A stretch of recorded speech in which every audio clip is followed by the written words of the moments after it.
অযোধ্যা নগরীতে রাজা দশরথের ঘরে জন্ম নিলেন এক দয়ালু, সত্যবাদী ও পরাক্রমশালী রাজপুত্র শ্রীরামচন্দ্র।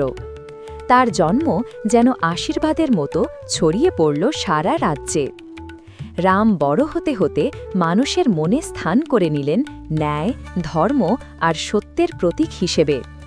একদিন জনকপুরে অনুষ্ঠিত হল এক মহাযজ্ঞ।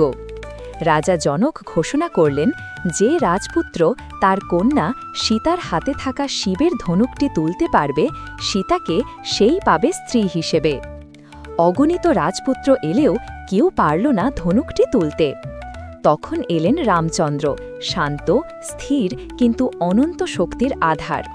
তিনি সহজে তুললেন সেই ধনুক এবং এক আঘাতে তা ভেঙে ফেললেন। রাজা জনক আনন্দে কেঁদে উঠলেন। সীতা রামের গলায় পরালেন বরণমালা।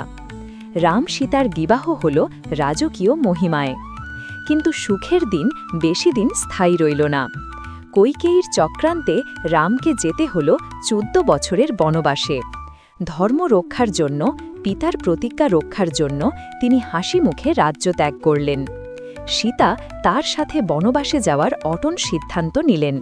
ভাই লক্ষ্মণও তাদের সাথে রওনা হলেন দণ্ডকারণ্যে। বনের শান্ত জীবনে রাম সীতা সুখেই ছিলেন, যতক্ষণ না লঙ্কার রাজা রাবণ চক্রান্তে সীতাকে অপহরণ করে নিয়ে গেল। সীতা বন্দী হলেন অশোক বাটিকায়, আর রাম প্রতিজ্ঞা করলেন, আমি সীতাকে উদ্ধার করব, ধর্ম রক্ষা করব আর অশুভকে ধ্বংস করব। বানররাজ সুগ্রীব, হনুমান আর বিশাল বানর সেনা নিয়ে রাম শুরু করলেন লঙ্কা অভিযান। সেতুবন্ধন হল সমুদ্রের বুকে, গর্জে উঠল যুদ্ধের ঢাক। রাবণের সঙ্গে প্রবল যুদ্ধের শেষে রাম ধ্বংস করলেন তার অহংকার। শেষে রাম ফিরিয়ে আনলেন তার প্রিয় সীতাকে। ধর্ম, ভালোবাসা আর ন্যায়ের বিজয় ঘটল। অযোধ্যা নগরী আবার মুখর হল আনন্দে, দ্বীপের আলোয় জ্বলজ্বল করল প্রতিটি ঘর।